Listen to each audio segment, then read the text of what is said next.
nos deux stars de ce week-end, Joonas Suotamo, interprète de Chewbacca, qui nous dit bonjour, bonjour Chewbacca. Thank you.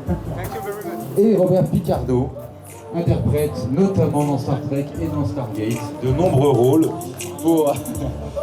Pour peut-être ceux qui sont de ma génération, c'est aussi des films comme Gremlins 2, L'Aventure intérieure et d'autres choses comme ça. Voilà. Moi je vais la poser en français, mais je pense on est nombreux à se poser cette question. Mais qu'est-ce que ça fait d'intégrer une telle franchise que Star Wars et surtout de devenir presque du jour au lendemain une icône de la pop culture? Chewbacca, même ma maman à 75 ans connaît Chewbacca, donc j'ai envie de commencer par cette question. Qu'est-ce que ça fait vraiment? Et est-ce qu'on s'en rend compte tout de suite en plus? Well, hello everybody.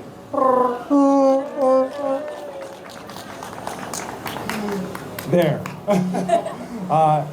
Being part of the Star Wars franchise, when I first got into this back in 2014, it felt like a dream. And then for 5 years after that, it's kept on feeling like a dream. Is there some echo? I'm not sure. So there's been this deep gratitude of the whole thing. And whenever I meet fans such as yourself, I'm reminded that Star Wars and Star Trek only exist because of people such as yourself. So thank you for continuing supporting these films. Thank you for yearning the stories that they give us. And I'm just really grateful to be here today. So merci beaucoup.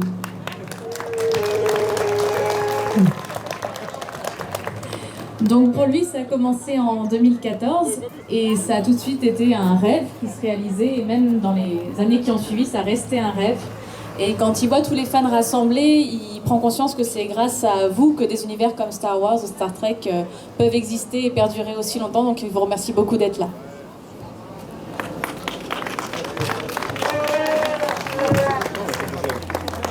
Alors, j'avais envie de poser un peu la même question à monsieur Picardo, puisque quand on intègre la franchise Star Trek, là encore, on rentre dans un univers, et je ne sais pas si on prend la mesure tout de suite de l'amour qu'on déclenche, du nombre de millions de fans qu'on a tout de suite derrière soi. Est-ce qu'on réalise tout de suite qu'on entre dans un univers complètement à part? C'est valable pour Star Trek comme pour Star Wars. If I stand up, am I as tall as Jason? No. When I was first cast on Star Trek in the 1990s, I had already a successful acting career from Broadway theater, and also I had been on a couple of popular television series already as a regular or recurring character. But when you join a major science fiction franchise like Star Wars or Star Trek, it changes your life overnight. I was warned for what would happen by Armin Shimmerman, who was on the show next door to me, Deep Space Nine, and he explained how our lives would change.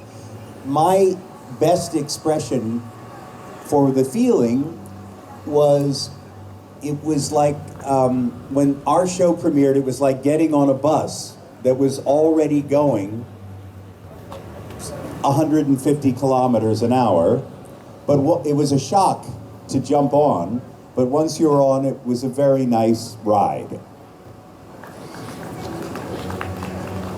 Donc quand il a commencé, quand il est arrivé dans Star Trek dans les années 90, de son côté il avait déjà eu une carrière bien nourrie, on le connaissait déjà pas mal d'autres productions. Mais c'est vrai que arriver dans Star Trek, ça a bouleversé sa vie du jour au lendemain. Il y a même un autre acteur qui l'avait mis en garde sur le fait que ça allait complètement changer sa vie. Mais pour lui, l'image qu'il donnerait, c'est que c'est comme un bus qui roule à 150 à l'heure et ça déboussole de sauter dessus, mais une fois qu'on est à bord, c'est que du bonheur.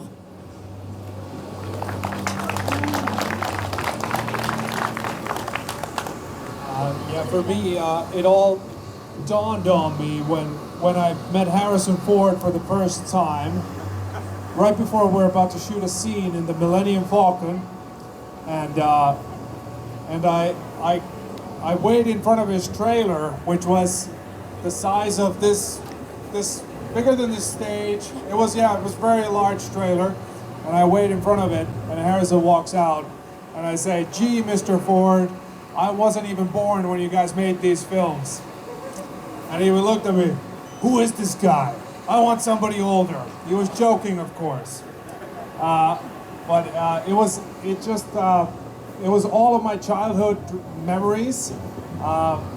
All of a sudden we're in front of me, and I'm in the Millennium Falcon shooting a scene with Harrison Ford, and it was just unbelievably scary, but I was too excited to be scared, and too dumb to be scared, so I just went with it, and it was one of the moments that really changed your life, and I had no idea that it was going to be known for everyone, because I had no idea what to expect. I was just a normal kid from Finland, but it was only somebody told me that you're gonna be doing some traveling, and you're gonna be doing some talking about you're a part of in these stories, and I did not believe them because I had no reference, but now I do, and as I meet fans all around the world, I'm reminded by how true that has become, so thank you for that.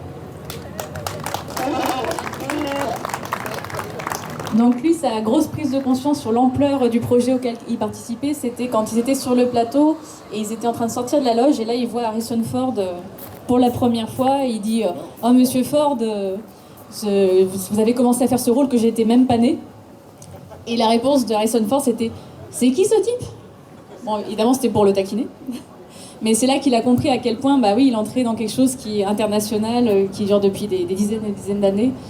Et lui, qui remontait à son enfance, et lui, voilà, qui vient de Finlande, pour lui, voilà, il est de petite taille par rapport à tous ces gens-là, mais finalement, en voyant voilà, l'ampleur des choses, en voyant les fans se réunir, il commence à comprendre ce que c'est. May I say, I agree with Jason. The most wonderful way that it changes your life is that you get to travel around the world and meet fans like you that are all bound by the same optimism that unites Star Wars and Star Trek. I hope an optimistic vision of the future, and a vision in which ethical behavior and good can triumph over bad. So that it's wonderful to meet people from all over the world who share a passion for this kind of entertainment, because it makes us hopeful for the future. Donc pour Robert, une autre indication de cette ampleur, c'est quand il voyage de ville en ville comme ici, c'est de voir les fans et de se rendre compte qu'ils sont tous unis, réunis par un même optimisme, cette idée que l'avenir peut être quelque chose de beau quand on croit en l'éthique, en la gentillesse, et c'est ça qui le rassure au fond de voir que toutes ces personnes-là sont réunies avec cette même belle idée de l'avenir.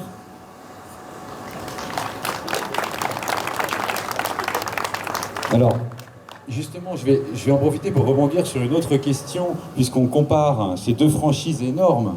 Star Trek, c'est plus de 50 ans, et Star Wars, c'est plus de 45 ans.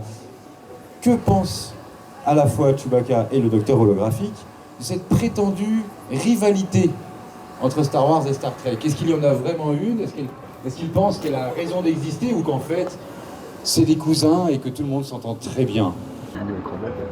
I did try to trip him over backstage. Oh, il a juste essayé de faire trébucher Robert, pas du tout de message. But he's too quick. I think if you tried to trip me, it wouldn't be much of a challenge. C'est donc pas un exploit d'arriver à le faire trébucher. I am friends with Neil deGrasse Tyson, a very famous astrophysicist in the United States, and when you ask him which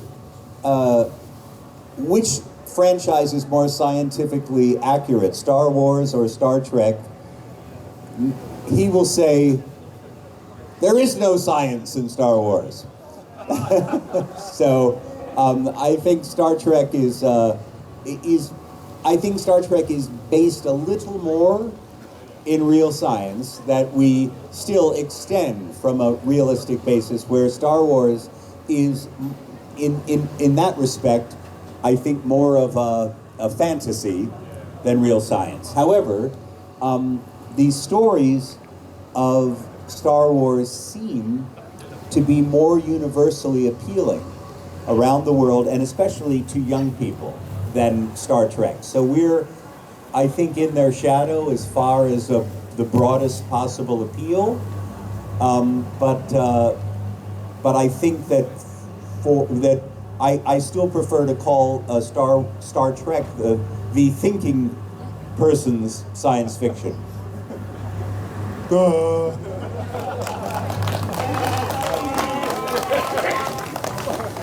Donc Robert est très ami avec l'astrophysicien Neil deGrasse Tyson, et quand tu lui as demandé est-ce que les deux sagas, Star Wars et Star Trek, respectent bien la science et tout ça, il a dit alors dans Star Wars, non, la science on oublie, il n'y a pas. Et du coup, Robert est d'accord sur le fait que Star Trek, ça va faire écho plus facilement à la science telle qu'on la connaît. Et de ce côté, il trouve que c'est peut-être effectivement la série un peu plus réfléchie, un télo. Mais il trouve que Star Trek sera toujours un petit peu peut-être dans l'ombre de Star Wars, parce que Star Wars a ces thèmes qui ont l'air de toucher plus de monde, ces émotions qui sont plus universelles. Et donc il pense que malheureusement Star Trek a un petit cran de retard sur le nombre de personnes qu'elles peuvent toucher par rapport à ça. Allez dans le public, parce que je vois que j'ai des questions de la part de Chewie. Vous avez des questions, Chewie, ou pas du tout?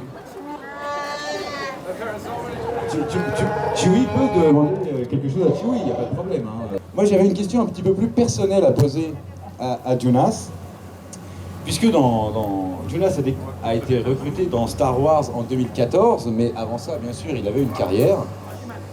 J'ai pas été très très surpris d'apprendre qu'il avait été basketteur professionnel pendant 10 ans, mais j'ai appris aussi qu'il avait vendu des assurances par téléphone.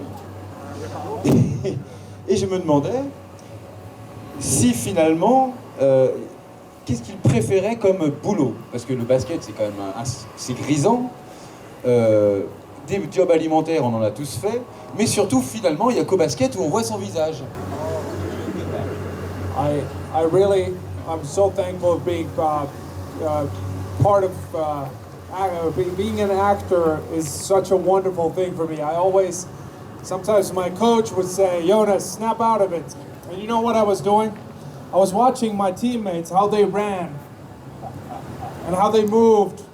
I was always looking at this thing and fixated on how people move and how they express themselves by how they position their bodies and so I was always focused on that, and that interested me a lot more than scoring points sometimes. So my coaches didn't like that. So it's a really a blessing for me to land in the hairs of Chewbacca and play this character who smuggles in space rather than scores points in the basketball field.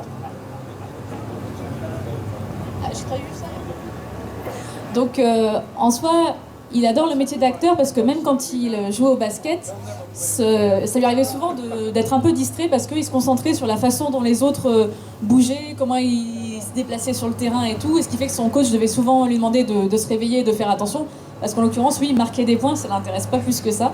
Donc il avait déjà cette petite fibre d'observer et de jouer plus ou moins, donc c'est pour ça que le rôle de Chewbacca lui va très bien. Non. Donc non, la vie normale, ça l'intéresse plus trop. But if I had, I would probably be here with you, being a fan, because I was a Star Wars fan myself, and it's a really I was a Star Wars fan before I was Chewbacca, so yeah, that's how I am, and that's how I would probably be. Donc s'il n'avait pas été acteur dans Star Wars, il aurait sans doute été avec vous parce qu'il est un très grand fan, donc il aurait sans doute fait partie du public pour suivre les stars actuelles. Alors, j'avais une dernière question en tant que fan de Star Wars pour Joonas. Je préfère prévenir, je ne suis pas sûr qu'il puisse nous répondre, mais je pense qu'on est tous curieux de la réponse. C'est quel est l'avenir de Chewie prochainement au cinéma ou en série? I hope to be a part of future Star Wars movies. Luckily, there will be a new Star Wars series on Disney Plus called The Acolyte, where I had the privilege of playing a new Wookiee, and his name is Kelnaka, and he's a Wookiee Jedi. a Wookiee Jedi. So next year when the Acolyte comes, I hope you'll see me as a Wookiee Jedi. An Acolyte happens hundreds of years before the Star Wars that we know, so in the High Republic era. So that should be interesting to see, because it doesn't have any ties to the current Star Wars. My time's up. Ok, donc là, c'est une très bonne nouvelle pour tous les fans de Star Wars. En plus, un Wookiee Jedi. Non, le président de la section 31 de Starfleet me dit non. J'avais une question aussi qui pourrait concerner les deux acteurs. C'est, est-ce qu'il y a un autre personnage dans vos franchises respectives que vous auriez aimé interpréter? For me, I've kind of just gotten my wish. I play a Wookiee Jedi. So I'm happy. I dare not to wish any more success playing these awesome characters. But I'm open. My door is always open if they want me. Donc pour Joonas, il sait pas quoi demander de plus parce que son rêve s'est accompli vu qu'il va jouer un Wookiee Jedi. Donc il ose pas rêver plus parce que c'est déjà pas mal. I wouldn't mind playing a captain. As the Doctor, I got to play the emergency command hologram a couple of occasions, and I think that sort of created an appetite to be the boss. When I moved to the Stargate franchise, I finally became a commander on that show, and it was nice to be in charge, to tell everybody what to do, and then the rest of the episode, they went away and did it, and then they would come back and we'd talk about it at the end. So I'm in the first 5 minutes and the last 5 minutes. The rest of the time I could go to dinner in Vancouver. It was great. So being the one who stays home and tells everyone else to go off and do the hard part, I think that appeals to me. Donc pour Robert, lui il aurait beaucoup aimé jouer un capitaine parce que quand il était dans son rôle du docteur, il a eu l'occasion de faire un hologramme de commandement d'urgence et ça lui a donné un petit goût pour l'autorité. Donc il a eu la chance par contre dans Stargate du coup d'interpréter enfin un haut gradé, un commandant. Et ce qu'il trouve pratique, c'est qu'outre le fait de donner des ordres, ça permet d'avoir du temps à soi vu qu'on donne les ordres, les autres s'occupent du reste et on reste chez soi tranquillement, on profite. Pour notre Chewbacca national. International, même, c'est le cas de le dire. Est-ce que ça lui a... comment dire, je perds mes mots. Est-ce que ça lui a donné... qu'est-ce que ça lui a fait? Parce qu'au départ, je sais qu'à l'épisode 7, il y avait 2 rôles pour Chewbacca. Qu'est-ce que ça lui a fait d'être à côté du Chewbacca original voilà. Ouais.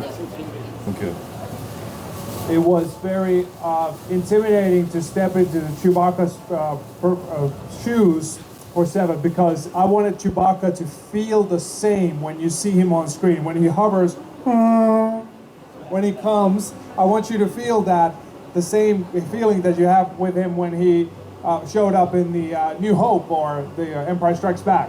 And that was the challenge, to preserve that energy and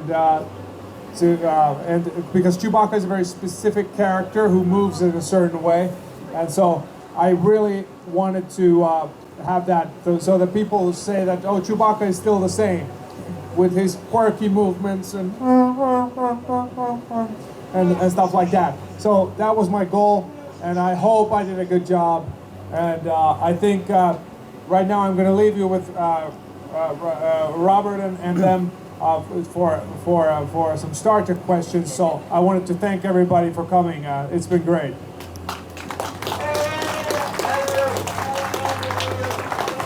Donc en réponse à la question, il était évidemment très nerveux d'endosser le costume après un aussi grand personnage. Et du coup, ce qu'il voulait, c'était qu'on ne puisse pas distinguer l'ancien et le nouveau dans la gestuelle, dans les mouvements. Et donc il a beaucoup étudié, il a essayé de reproduire au maximum et il espère que ça ne se voit pas.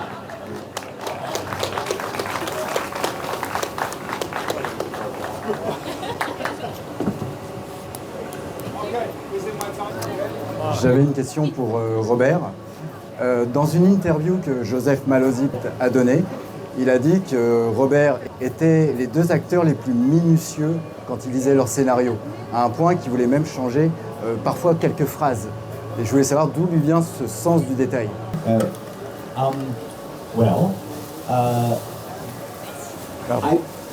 I was the only one playing a character that was a new technology, and things didn't apply to my character that applied to other characters.